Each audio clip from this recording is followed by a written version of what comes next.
Welcome back to Weebology. Thanks, y'all, for coming back to class. I am your uncharged and unconnected Professor Ricky. Hey, fam. Weeb fam. I am your other one, Ethan. Ha ha. In this isolation situation, I have continued. I'm dead, Ricky. Oh no, Black Ethan, Clover's gone. Gone. What's even the point? Still gone, huh? Yeah, it's postponed indefinitely. Just like Gone's dad. Yeah. Okay. Get waxed, kid. My phone is dead. It was 1% last time we filmed, and it's been a whole week.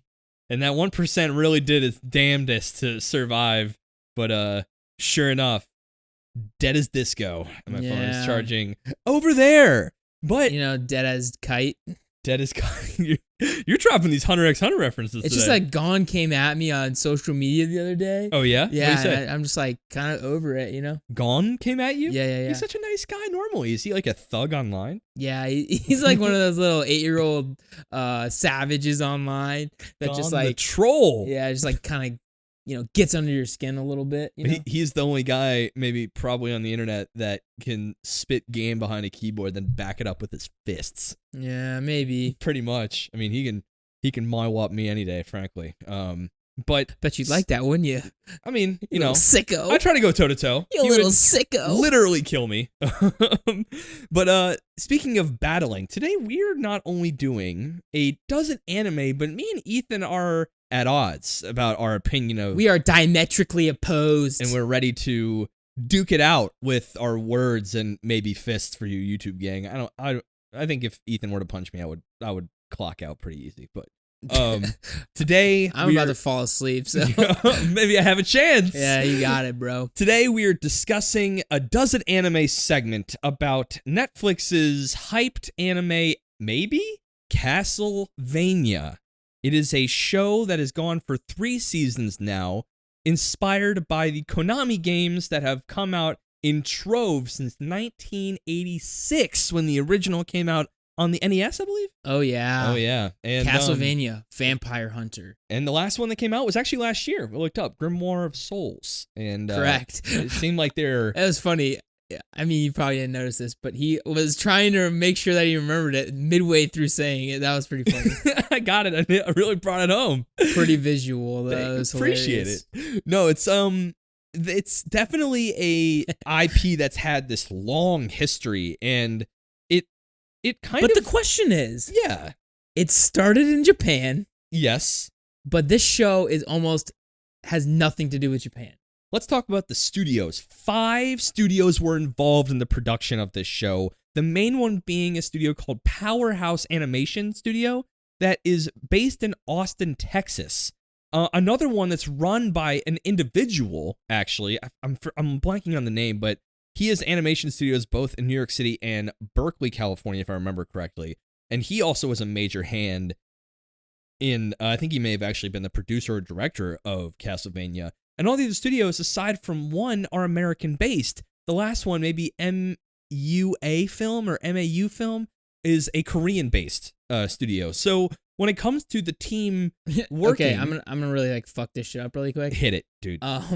So I was obviously on the internet looking up some Castlevania shit. Yeah. There's currently a sealed Castlevania game with 85 out of 100 appraisal score. Okay. $2,000. $2,000? So this IP ain't nothing to fuck around with. People take Castlevania seriously, and it's a fun game, and it's got good storylines.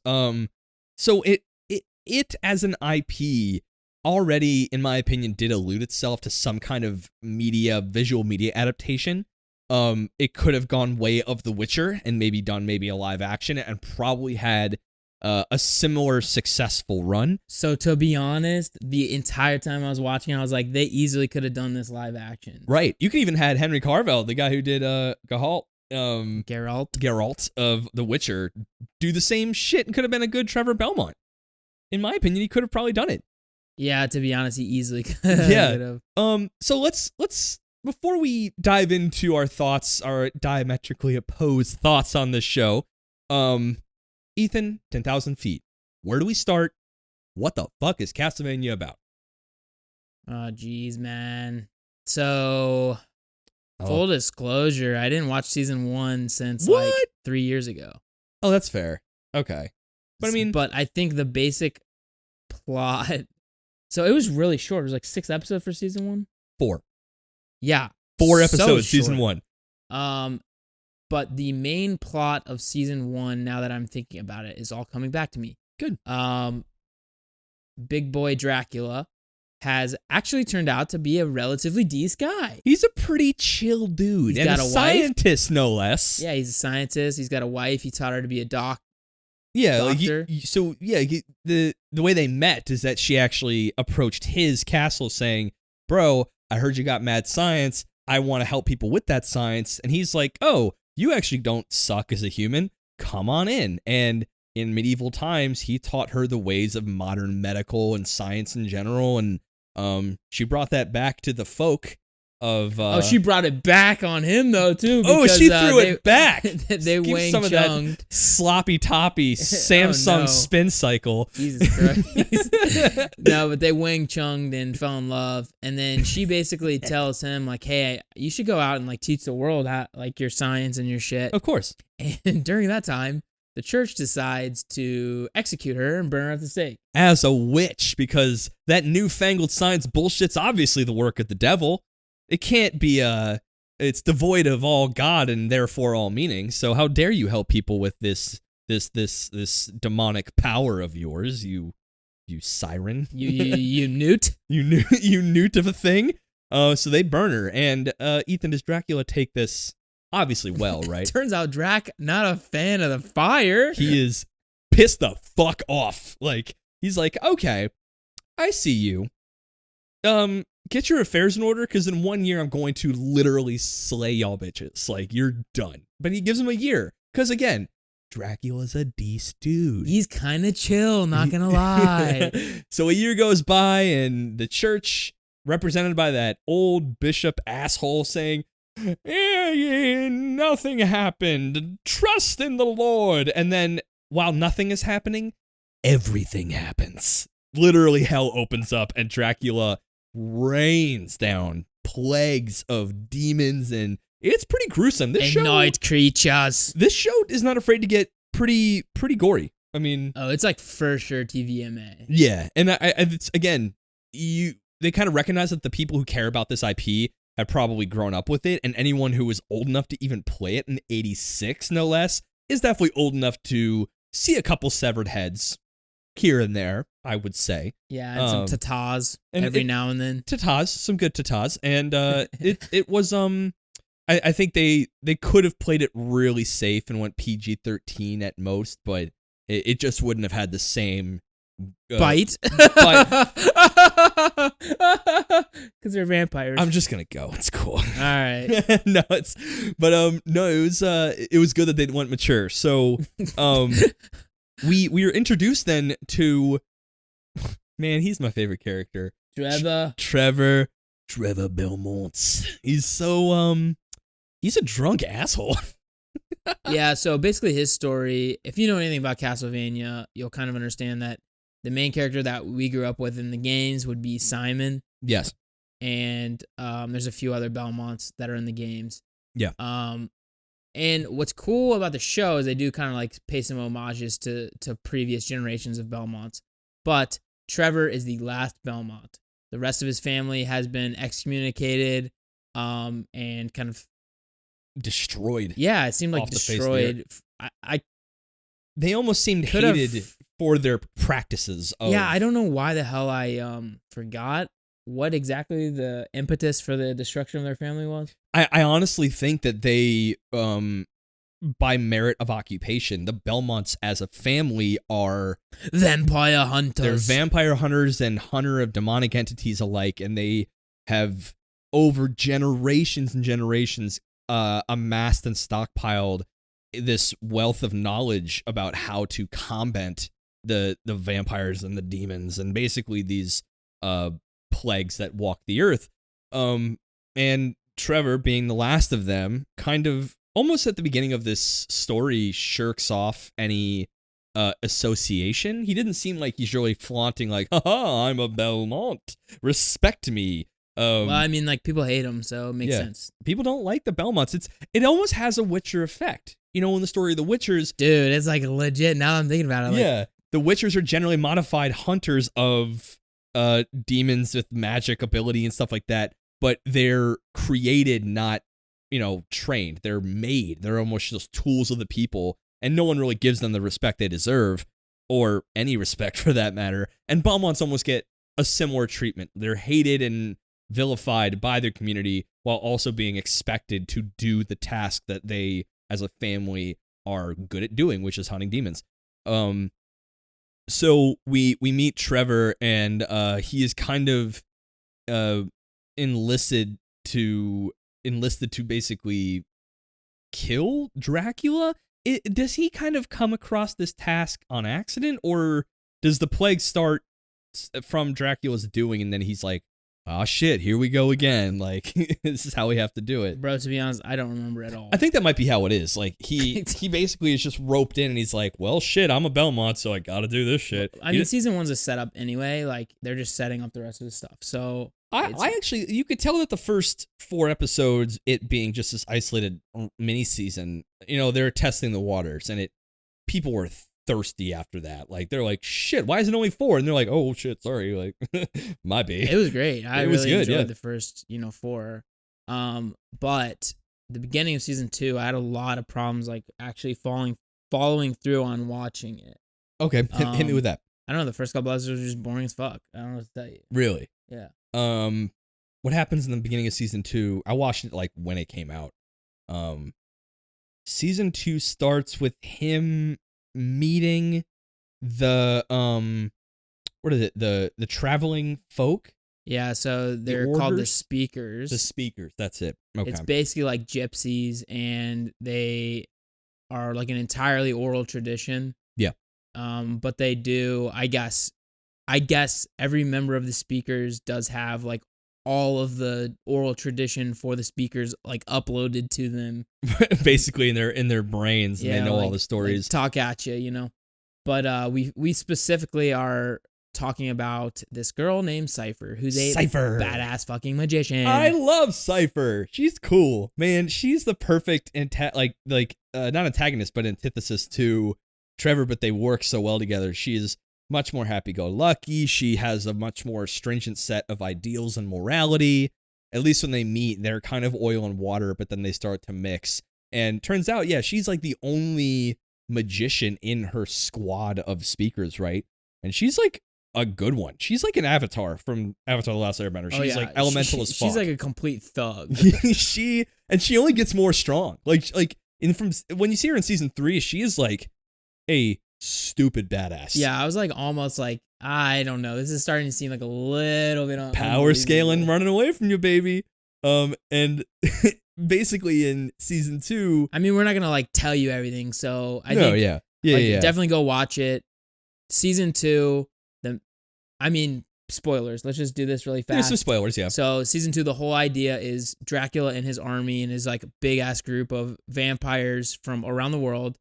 Like, basically, seems like a hierarchy. Dracula's at the top, and he set up like older vampires in each of the regions to rule it. One of the best parts of the whole show. Really cool. The world building around the vampires is incredible, and how they enlisted the help of some humans. Right. So 2 humans, which are Forge Masters, which are basically humans that are able to pull souls from hell and put them into either dead creatures or, change creatures into night creatures. Really cool necromancy shit. Yeah, exactly. I think they're Isaac and Hearden. Or Hedon. Isaac was the darker fellow, the bald guy, and the other guy with the white hair is Hayden or something like that. No. Well, look it up. I knew it, and then you said Isaac first and fucked my shit up. You fucked my shit up with the 2 grand Castlevania game. Quit it, man. It's just so dumb. No, it's so they are basically plotting to destroy all the humans. And these 2 humans have kind of just totally foregone their humanity, said screw it, humans suck anyway. I totally agree. And they are okay, but it's Hector. Okay, Hector, but that's it. So basically, post his wife dying, Yes. His new task is basically just eradicate all human beings. Like, he's just fucking pissed. He's fucking pissed off. And frankly, he's grieving. He's grieving. You ever grieve so hard you want to perform a genocide? That's right. kind of what's happening. Obviously, since they get all of their sustenance from, feeding on people, there becomes this issue within the ranks. Yeah. And then there's basically like this internal vampire fracture, as well as kind of a war waged by Trevor, Sypha, and Alucard, which is the son of Dracula and his sweet Tepes. So basically, Alucard is half human and half vampire. Don't they find him thinking they're gonna find Dracula? They basically got a tip off that this is where we'll find Dracula, and instead of him being there, it's actually Alucard in a coffin. And I will say, I'm not gonna harp on it too much. Shockingly good animation. Again, another one of these shows had no business being as well animated as it is, but they do have Netflix money, so it's not that surprising. But some of the fights, man, really well choreographed. I mean, the way Trevor Belmont uses his signature whip, the Morning Star, is very well choreographed. And after he had like the regular one, and then he got the Morning Star. He got the Morning Star at the Belmont estate. True. Yeah. But basically, the end of season 2, Dracula is dead. He sort of like commits suicide-ish because he ends up fighting his son at the end. Yeah. And lets him kill him. And season 3 kind of moves towards like, now that this, insanely powerful god is missing from this world, now there's kind of like a power vacuum for vampires. They're all fractured. Like, honestly, nearly all the strong ones got killed in the battle. And now you're left with basically the rags of the rest of the vampire force. Is just kind of, the sisters are taking over and trying to lead the uprising of an empire for vampires in season 3, which to me is the best continuation of a storyline you can really have in the situation that the writers did for season 3. Ethan, what are your thoughts on season 3? I'm really curious to hear, because this is where we deviate, I think, semi-wildly. Yeah, so, okay, the end of season 2, basically, Sypha and Trevor go their own way and separate with Alucard. Yes. And so what I thought they were going to do was like a pretty serious time skip. And we were going to get a JoJo-esque, the next generation of Belmonts would be fighting the now rebuilt vampire empire. That's what I thought was going to happen, and I was going to be super into it. Okay, shit, now that you say that, I kind of wish this what actually happened. That's what I thought was I don't hate season 3 for what it is, which we'll talk a little bit more in depth since it's the one everyone's all hype on now, but that would be cool to see Trevor and Sypha kind of, they're banging like wham, bam, every episode. They're banging every episode. So wham, bam, thank you, man. Make a new Belmont with a little bit of magic thrown in there. Pow! And then basically, boom, you have a new and improved Belmont to go out and do the work. I think the way they did Alucard, even in season 3, just turned that up to 11. Because Alucard in his loneliness at the beginning of season 3 is basically living a life by himself in the ruins of his father's castle. Yeah, after only a month. And he's already starting to go... He's like losing his fucking mind, but he was already alone for like years, and then all of a sudden in a month he's lost it because he became friends with them sleeping for 3 days. Wasn't he sleeping for all those years? I don't know, man. Yeah, right. But now that we're in isolation, I vibe with you, Alucard. I feel you, man. I get you now, dude. I totally understand where you're coming from. Me too, bro. I'm there. Okay. The seasons weren't bad. It wasn't like the worst ever. No. What my main issue was in the beginning was in season 2, they took down a like global threat. That final battle was one of the best looking battles I've ever seen between Alucard and his papa. It was really good. And then, he dies. And then you're supposed to, I guess, feel scared about Carmilla. Like, I'm not scared one little bit about Carmilla or her 3 sisters. I'm more scared of Alucard and Trevor and, Magi Girl Supreme. Yeah. I'm kind of scared of Lenore, but in kind of like an aroused way. She's fine, dude. She's fine. The quote unquote diplomat. So these four sisters, like I mentioned, the through line for the vampires is they are plotting to kind of carry on the work of Dracula by enslaving humans, but in a more structured way to build an empire. Use them for food stock, essentially, because vampires do what vampires do, and what they do is eat people, essentially. So they need their food source. And this is kind of the vampires' kind of side story going on while we are in what I would call the A-line story in Lindenfeld, where the main story there, I actually didn't like it at first either, but then I warmed up to it a lot. Essentially, this elder demon kind of person, right? The visitor, they called it. Yeah, I didn't mind that. That followed, I think, traditional like lore, I think, for like demons and shit like that. One question I'm kind of still stuck on is, sure, if Dracula is a progenitor of vampires and he dies, is he the progenitor though? Is he just the current strongest boy? He's a progenitor.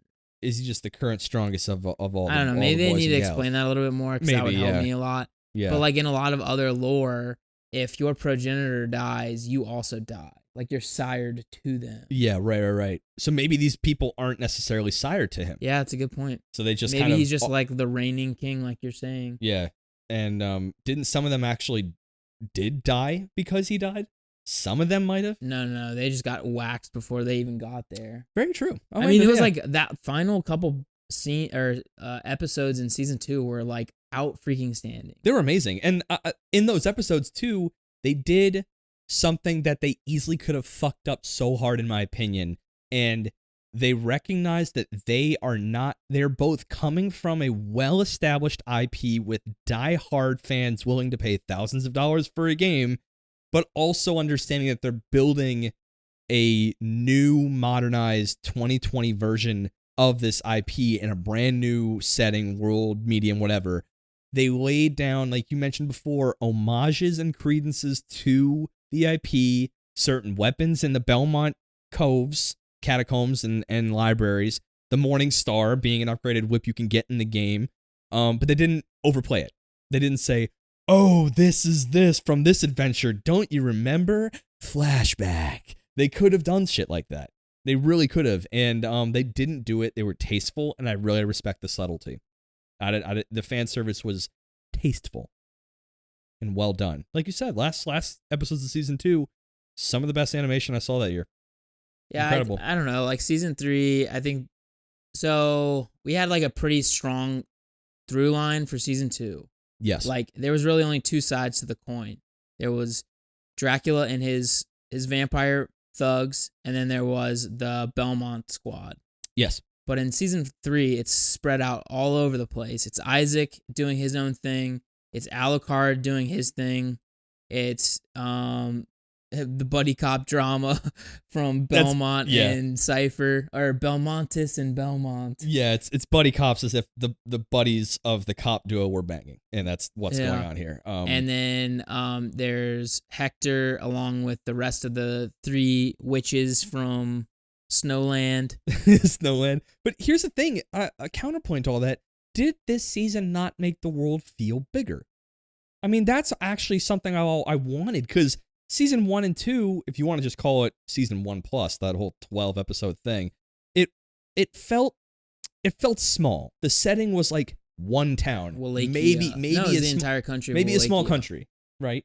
But now you have literally an like entire like world level landscape going on. But the reason for that is because Dracula had a teleporting fucking castle, dog. He could be anywhere in a second. That's just rad, though. That's pretty cool. For sure, but it's like when you give characters the ability to just like pop around the world, it shrinks the world, because it's not like, you remember in JoJo's how it in, I guess, part 3 where they had like 50 days to go like from Japan to like Egypt. Yeah, and to travel in various ways in between because of attackers. Right. So like that gives you the idea of like, yeah, this is a pretty damn big world. Right. But when you can literally teleport across the world in your massive freaky castle. It shrinks the world. Plus, we were focused on that one story. Now we're like all dispersed. Do you think I'm not saying I didn't like it. Right. What I didn't like very, very, very vehemently was how quickly Alucard fell into being like this chump, and basically those two Japs, I 100% knew they were screwing with this guy. They kind of caught me off guard. I think when they went into their room, when they went into his room to bang him, were they brother or sister? I don't know, dude. That got a little weird. But when they went into his room to bang him, I'm like, okay, this is a little too. This is fucked. Something bad's gonna happen here. No, when they kept asking whether he was hiding something from them, that's when I knew something was up. That almost. But I was also very surprised. He like instantly was like, "Oh yeah, I'll teach you everything I know." But did he teach him everything that he knew? Yes. He didn't even teach him. They didn't teach him magic. He didn't get there yet. Well, that's the thing. Did he just not get there yet, or was he just so thirsty for attention that he was prolonging training to keep them there? Bro, there's 60,000 volumes of vampire killing knowledge that he was trying to teach them in this catacombs of the Belmont estate. Why didn't he just say, "Go to town. Here it is. Go get after it, kids." Because like he's thirsty for attention. He wanted them to be with him, not maybe in the way that it ended up in the the sexual way, but just I'm thirsty for attention, mommy, daddy. I don't know. I think it's gonna turn him into a bit of a tyrant because yes, it seems like kind of what Isaac is struggling with. Isaac was, I guess, a slave boy in the Middle East or something growing up, or it might have been like Northern Africa, so like Egypt. Didn't he have like a super overly religious owner and would commit him to flogging and shit like that? Would constantly like flagellation, I think something like that. Like self-flagellation. But he is struggling with this idea of like wanting to eradicate humans because they're so bad, even though he is a human, right? But like he's only really seen a lot of bad stuff, and so like every time something really nice happens from a human, it's like instantly, like almost karmically magnet, where it just like the bad side comes immediately afterwards. So he always is struggling with, every time I do this to myself, I get like, caught up in thinking that humans aren't as bad as they are. I get the shit under the stick, but I think he's been mentally programmed to severely outweigh, after years of experiencing the negativity of humanity, that it's almost blinded any kind of human positivity of staying in his brain, right? Even if it just happened. A proof in front of you. Freaking captain, man. Yeah, the freaking captain. Like, in Jamaican captain was like, Jaboy. Wagwan. I need to know nothing except the fact you pay me to take you across the sea. Yeah. So anytime anything good would happen to Isaac, something bad would happen, but I found it interesting that he still kept being resolute that all humans are bad. He would truly forget the positivity that he was shown because of how much negative he was received with. Yeah. But when you walk around with an entire, legion of demons, that's going to happen to you, bud. I don't know how else to tell you that, dude, but people don't take kindly to demons. I was really not going to tell you about that. But it was like also odd though, because he kept saying like, why do I always do this? So like he was always open to the good stuff too, though. Yes. He's like the weirdest freaking character. I really liked his journey. I do too. And his final battle, I was like, yo, this dude he's fighting is an absolute thug. The dude that had the whole city on lock, that shit was crazy. But yeah, I really think, I want to go back to Alucard super quick, because I think that could have been, the way you said the serious time skip, could have made for a really compelling new villain.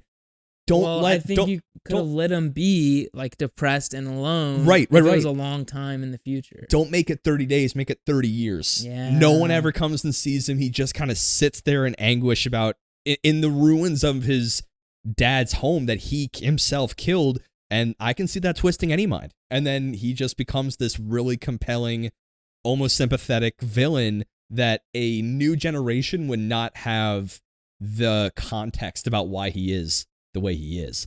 And then, maybe Simon or maybe a new Belmont could have made a new generation worth of decisions to say, you know what, I am not going to fight you. We can make the world better and still have the other vampire shit going on, right? And then that could be a new team up and have Alucard be this mainstay through the generations of Belmont. So I'm starting to see why you weren't exactly super keen on season 3. The highlights for me, man, I loved... So I'm not keen on it because I'm just a better writer than... Oh, no. I just know how to make a more compelling show. Shout out Konami like this? It's not Konami who did this. It's Mr. What's his name? Sam Dietz and Adam Dietz, as well as Spencer Wan. Awesome. And program creator Warren Ellis.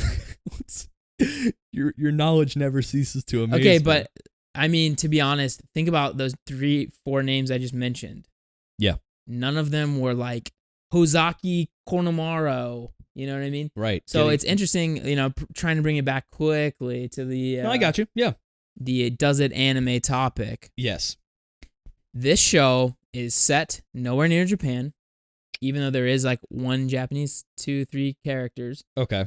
It is basically English voice actors first, and there's some absolute thug lords on that cast. Everyone, sub fans, I'm with you.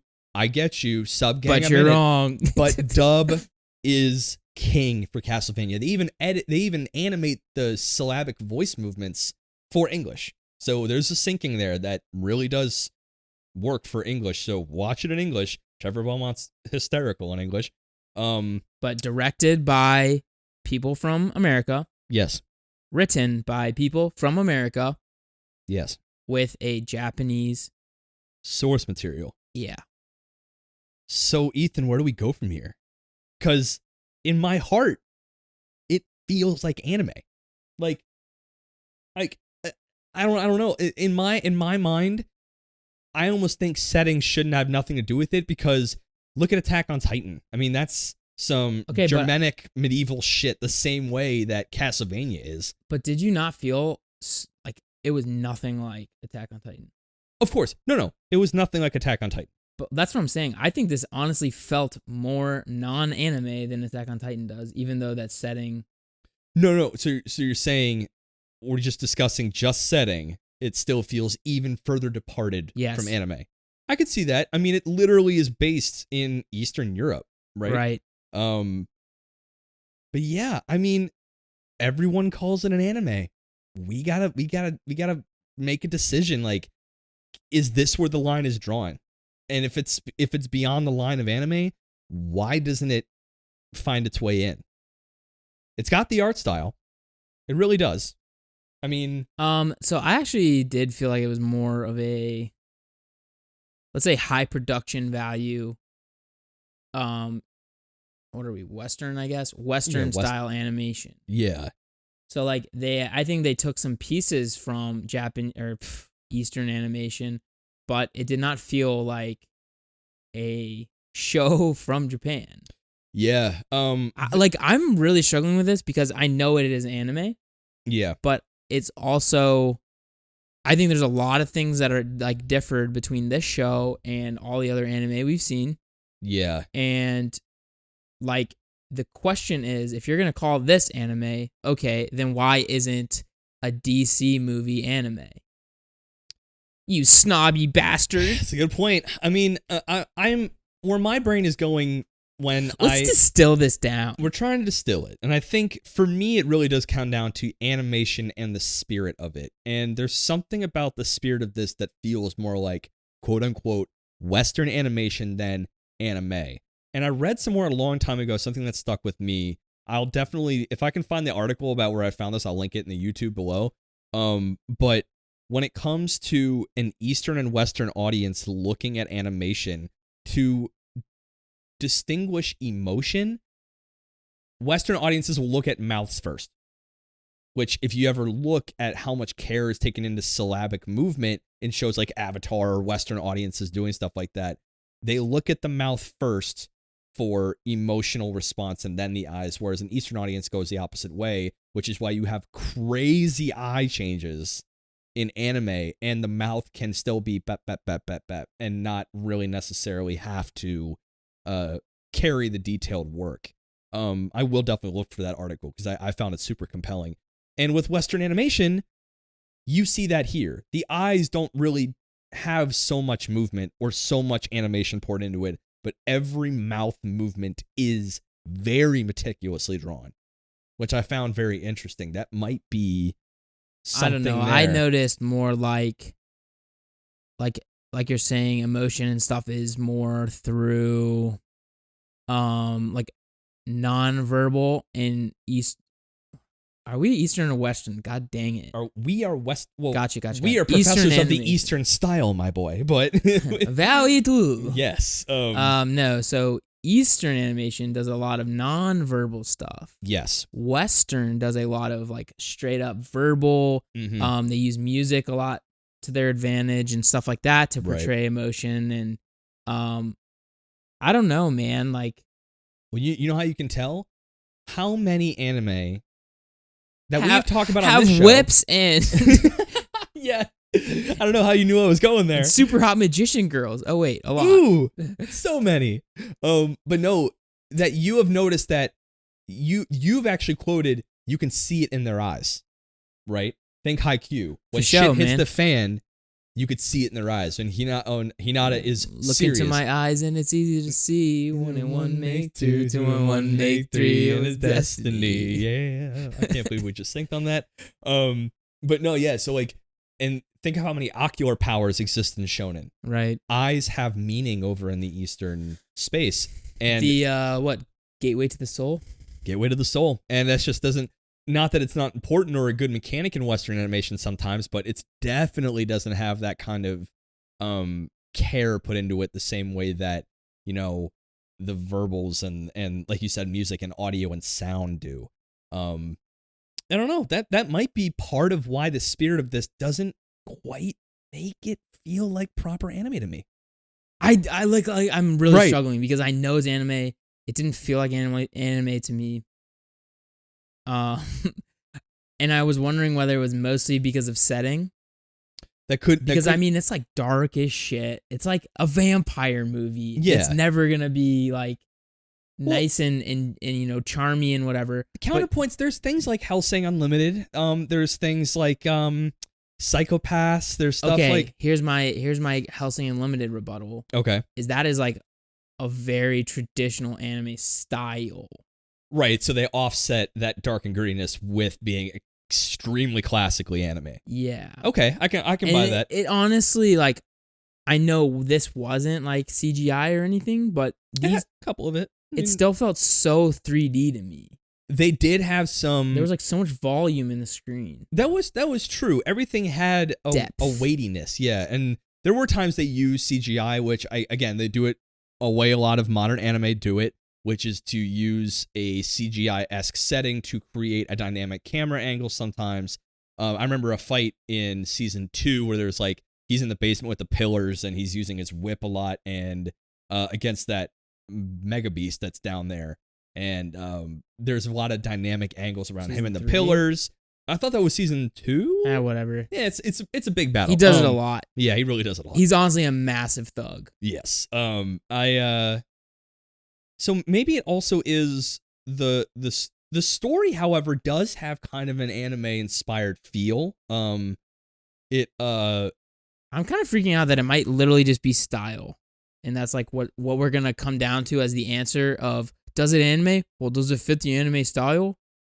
The thing is that on paper, yes. And I think what we're seeing here is there is a threshold where you have to distinguish between two shows, one being anime and one being influenced by anime. It is a medium at heart and it has its own style.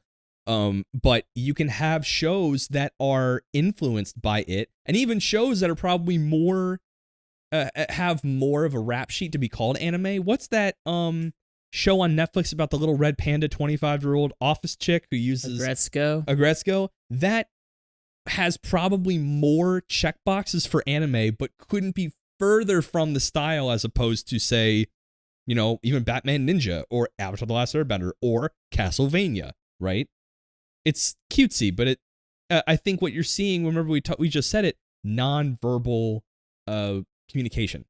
There's a lot of that in what's it called again? The little panda show? Agretzko. Agretzko. Okay.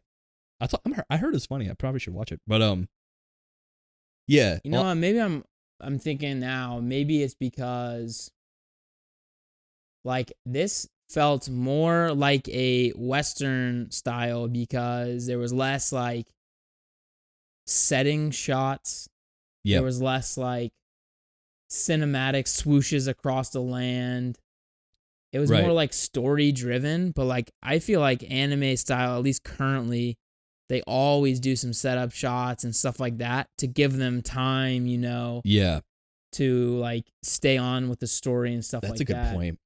Yeah, so when it comes to style, it's they don't bounce around as much. I mean, they kind of do in season 3, but it's almost as if they put enough production value into those main those shots that don't have to cut back and forth a lot. They can stay right there and have a conversation without having to do a bunch of jump cuts. I don't know. I just feel like it's like this style of show is significantly more focused on the actual story being driven forward.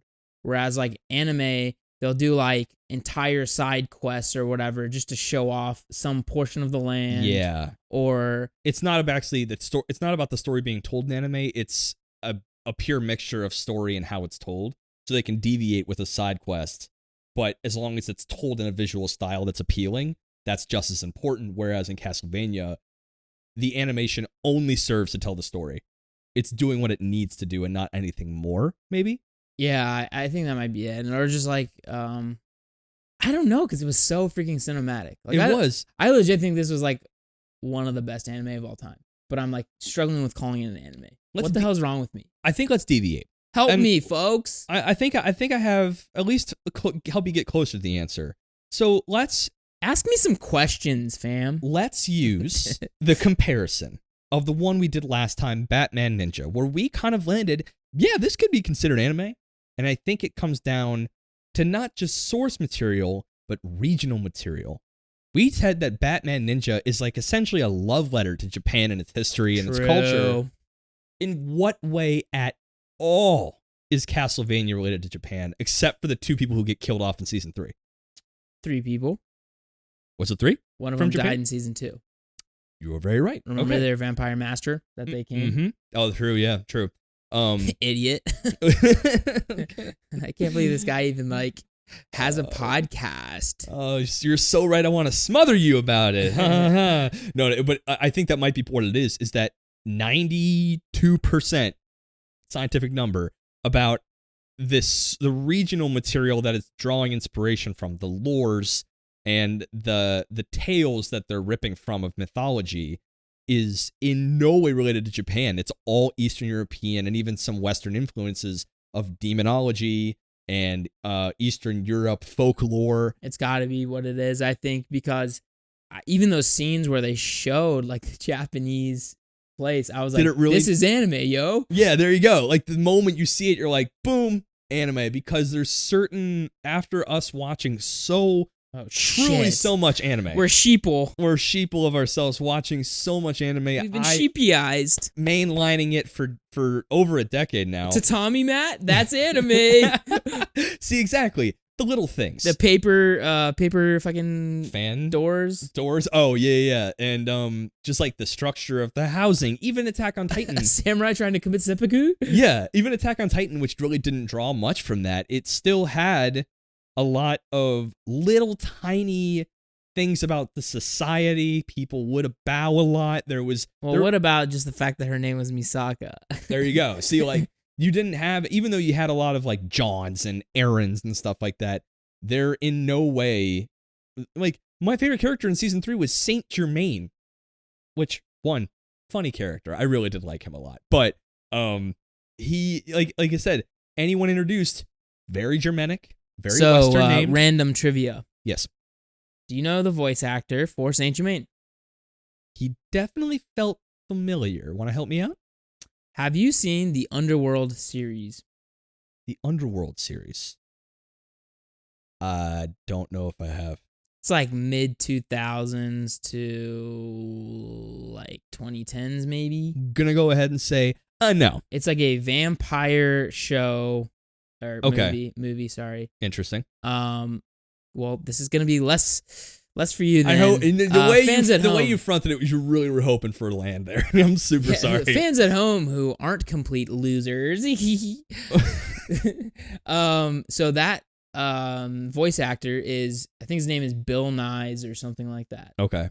And he plays Victor in that series, who is the vampire king in the Underworld series. Oh, okay, that's actually kind of cool. And so I could instantly tell who it was, but I just thought it was pretty cool that they're sticking he's from it's like a cult classic. I'm actually really disappointed in you, Ricky. But all right, okay. Y'all at home know what I'm talking about. Them at home are the ones giving me anime to watch, so I can't go watch shit like that. Anywho, so I just thought it was really cool, because he's a pretty integral part of that first movie and potentially a little bit of the second movie. Okay. He's basically the main antagonist of the first movie, antag. It's it's a weird thing.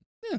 But I thought it was really cool because he's in another vampire IP immediately afterwards. Gotcha. Was cool. So what I just heard was a swing and a miss on the old reference game. Yeah. Yep. And Hector is Theo James, which any of you might know from the Divergent series, if you've watched that. Bro, how have you seen zero movies? Wait. I saw the first Divergent movie. Okay, he's in it. Cool.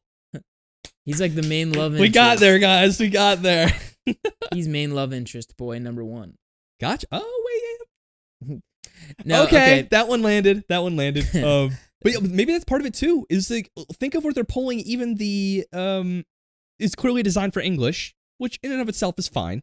But they're clearly pulling from the corners of Western media as well. Yeah.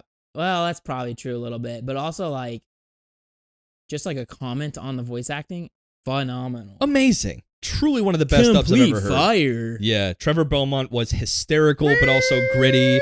That's a fire warning. That's a fire warning, baby. Sypha, she was, uppity, very kind of uptight vocally, but then by season 3, she is, weirdly sultry at times. She was awesome. Saint Germain is just kind of like this Sypha. Don't give a fuck about anything, but when it times to get serious, Saint Germain really got after it. Alucard and Dracula, very on point. Sorry, his name is Bill Nye. Lenore, got me all hot and bothered. She is very silver tongued. Super into her. Did you notice? Ooh, this is another good one. Yeah, hit me. In season 2, dang it, what's that freaking character's name? God Morgan or something? You remember him? Godrin? Godrin. Yeah, that his name? That rings. Something that's close. So who? Yeah, who's a voice actor for that? He's insano famous. Well, Insano famous.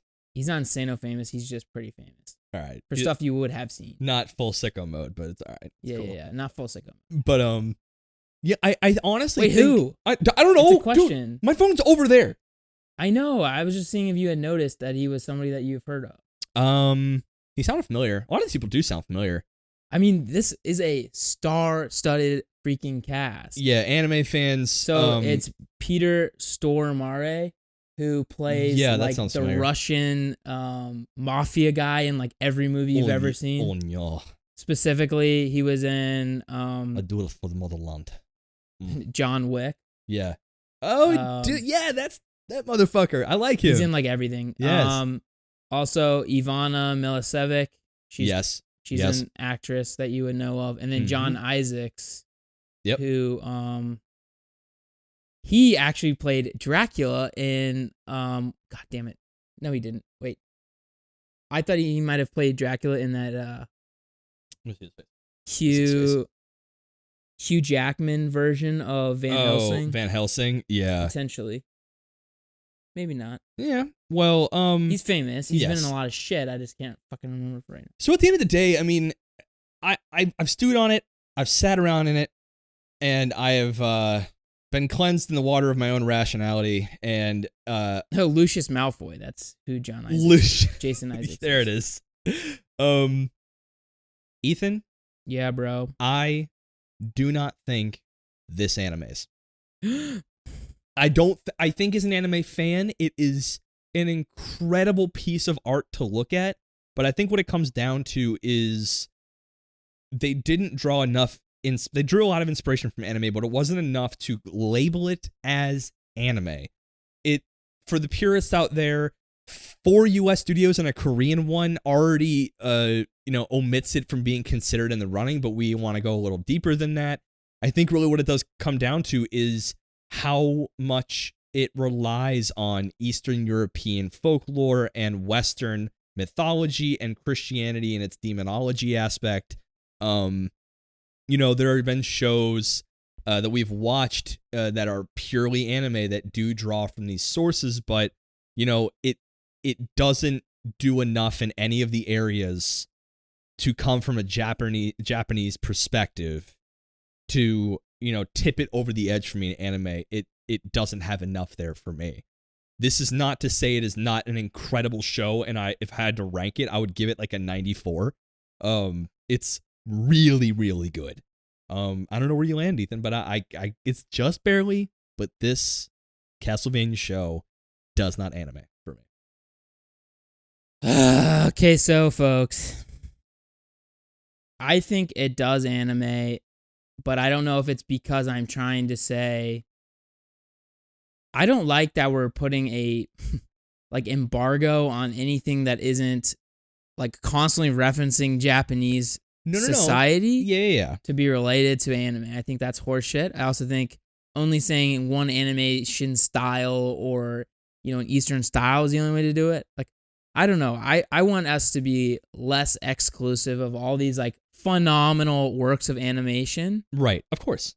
But like I said, there's a matter of soul. There's a matter like in your gut. I mean, at the end of the day, it does feel like an anime, but it just doesn't have. There are criteria to make. That's the same way, like with like a Marvel movie. I mean, if you don't have enough Marvel in your Marvel movie, can you call it a Marvel movie? That's just my opinion on that. I think like, in my heart, I want to say it's anime because it does embody some of the spirit of what a traditional anime is. But, I think it's not so much a line, but it is a gradient, right? And I think it's just barely outside the gradient to, if you called this anime to enough people, you'd probably get like a 50-50 split on if it is or not, in my opinion. There's purists out there to be like, no, it's not from Japan, man. Me mocking you guys out there thinking this. Yes, but the IP is from Japan, right? So like everyone that has that opinion always cares about the fact that the IP is from Japan. What's interesting is this is a Japanese IP that is just referencing, right, it was built, European. It was built for a Western audience almost. Like No. The actual IP of Castlevania, right, is basically just an homage to the like Bram Stoker Dracula type stuff. Oh yeah, for sure. So it's like a Japanese homage to Europe versus like we talked about with whatever we just talked about as being a European homage to Japan. Yeah. Or Batman Ninja homage to Japan. Right. But I almost we called that anime, but this is an actual Japanese IP that's giving homage to Europe, and we're calling it not anime. Right. Dubs TF, mate. It's again. Are we calling it not anime? I mean, you want to call it anime? That's fine. Like I said, this isn't a matter of exclusivity, and the point of anime is to evolve into a point where they're really this entire segment, as popular as it is with y'all, it probably shouldn't even be a thing. We shouldn't have to deliberate if something does anime or not anime. But if you've ever seen like Gravity Falls, I wouldn't fucking call that anime. It just isn't. Like, there's a matter of soul there. It just doesn't apply, right? And there's nothing wrong with it because Gravity Falls is one of the best written pieces of animation I've ever seen in my entire life, but I still wouldn't call it anime. I think Castlevania gets so close to the precipice, and everyone would still call it as such. Maybe it just comes down to like directing style almost, because like Batman Ninja had Junpei heading it up. Again, straight from Japan. Yeah. Right? And like maybe it's just like it doesn't feel like the art style because the directing style is completely different. Like I was saying, less about the world and more about just driving the story. I guess it's not anime, but it is. Here's the thing. Honestly, I hate this question. Can we just like quit it all? That's the one thing I was going to say. Just shut it down. The one thing I was going to say is I quit. Get out of your own apartment, man. This is mine now. But no, I think, honestly, we shouldn't feel bad about saying yay or nay. It's not a matter of quality if it is not. There are a lot of anime that exists that can be classified, without a doubt, anime, that Castlevania is leaps and bounds better than. Yeah, shit. So like when I was watching, I was like, look, this absolutely decks like over 95% of anime that's out there right now. Yeah, I would say it's up there with classics. Yeah, this shreds like so much of what is available from an actual, like, absolutely classified as anime standard. Right, and that's the thing is, I had a feeling that us doing this show as long as we have and will continue to do, this segment is popular because it is worth the discussion, like, just on an academic sense. It should say nothing about the quality of these shows. I mean, and these pieces of works. I mean, I would argue Castlevania is pretty solidly better as a work of art than Batman Ninja, in my opinion. And yet here we are saying the lesser of the two is probably more akin to anime than Castlevania is. This isn't a discussion of quality. It's a discussion of a lot of different factors: style, directing, and who is this audience built for? It's inherently was written and built for an English audience, hence it being animated English dub first, right? So it was inherently designed for not a Japanese audience that could be kind of that unsung, subtle aspects that all work together to make it feel a little further away from a traditional anime, I don't know. I knew we were going to come across a show that we would have to say, nay, it doesn't feel like anime. At the end of the day, we can't classify it as such. Okay, but it absolutely shits on your favorite show, so go watch it, okay? Yeah, I've watched Past Love Memory 3,000 times already, and it's my favorite show, but Castlevania shits on it, and I just said that all out loud, and I didn't mean to. All right, well, that's the episode. Yeah, Had a full I don't know. fucking meltdown. I kind of feel bad about it, even though you said we shouldn't. Well, no, yeah. As an epilogue to this episode, why does it feel bad to say something is an anime? Because it's fire, and I think there's a lot of, like, within the anime community, as inclusive as it is occasionally, it's also, like, honestly really toxic in a lot of ways. There's a lot of gatekeeping of IPs and works in general in the space, and I totally understand. And what I'm trying to get is, you feel like we're perpetuating that in a way. I do. Okay, and I want everyone listening from now and in perpetuity. Let me be clear. Yeah, let me be clear. My fellow Americans. No, it really is not a discussion of quality. There are gonna be shows we take the time to look at these works already because, one, we want to. They're good works of animation and media. And two, just because we are saying it may not quite be anime, it's more of an academic discussion, and by merit of us saying it's not anime doesn't decrease its validity in the space. It's actually a great thing, in my opinion, that something can be called an anime by the community at large, right?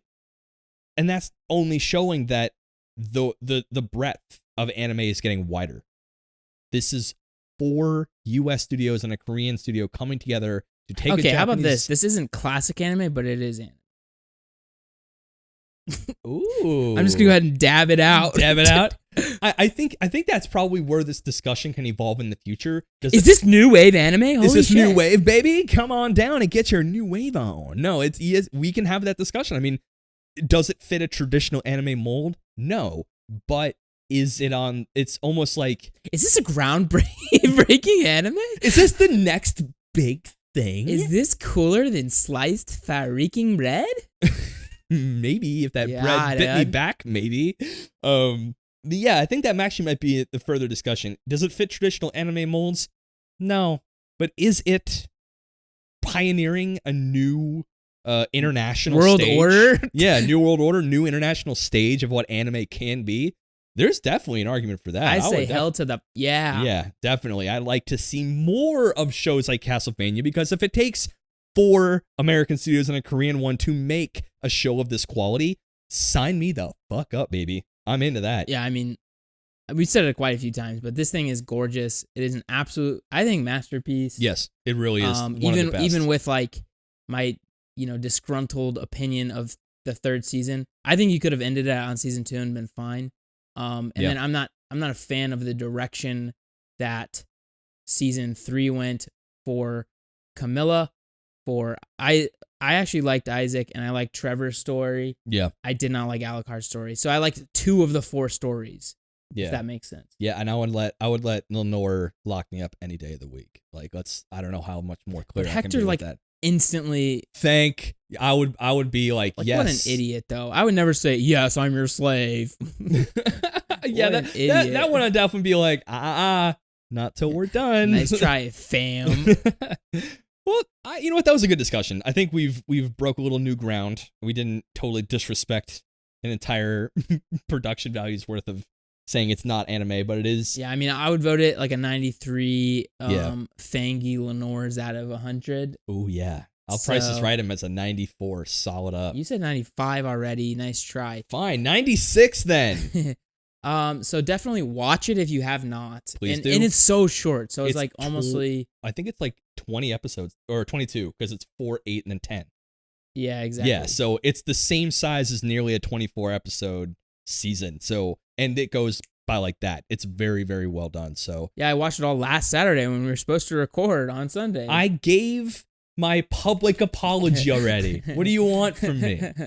Christ. It's fine. I know. But thank y'all for listening and hearing our academic discussion. If you think there's another show you'd like us to look that feels anime adjacent, drop it at us at weebologypodcast@gmail.com. Or if you have anything else you want to suggest to watch, because we have a growing list, ever present, ever growing, and we will get to all of them.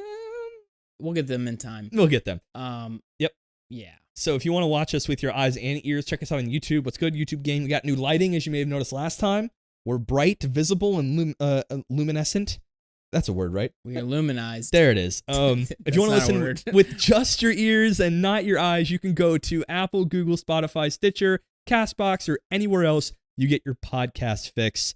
Hit us up on Instagram. DM us at weebology.podcast. Got memes on news whenever we got a chance to get them out in this isolation situation. I posted a meme yesterday, yo. Finally. No, we've been pretty light in the memes. You would think during quarantine we'd be like memeing it up. I actually have like 30 on my phone right now. Do you actually? Yeah. Can you send some of those to me? They're literally all quarantine memes. You know what? Let's ride this wave, quarantine baby. Anime memes. Let's do it. Okay. But you know what? Until next time, I'm Ricky. And I'm your favorite Professor Ethan. And this has been Weebology.